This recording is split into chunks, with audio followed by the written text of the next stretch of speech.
the whole soul argument. And I'm asking, what was that chapter?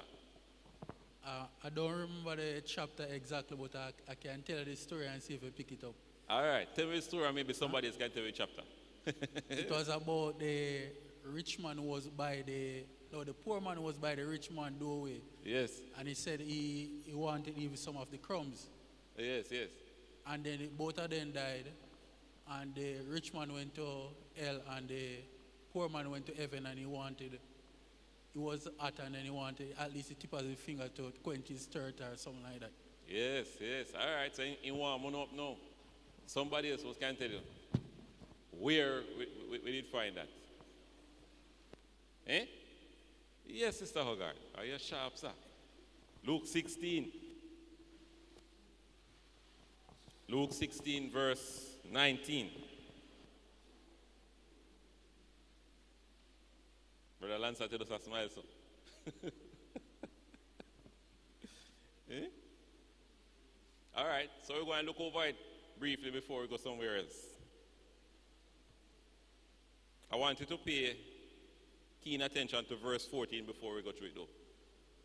I think we can probably go through it in alternate verses. How many mics we have? Only one? How many roving mics we have? One or two? We're going to need at least two. And we can have persons read verse until we get down.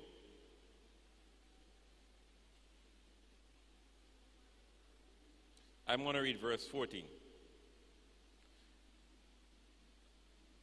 And the Pharisees also, who were covetous, heard all these things, and they derided him. Put that in the back of your mind. Leave that there for the time being. All right. Who has a mic right now? Pass it to the person who's going to read. I'm going to read the first verse. That is Luke 16, verse 19. Somebody's going to read verse 20. Somebody else read verse 21. And we just pass it along until we get to the end. Sounds fair?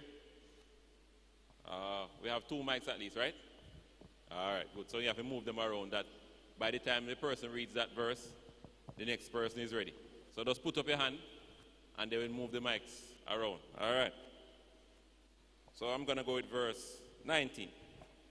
Say, there was a certain rich man, which was clothed in purple and fine linen, and fared sumptuously every day.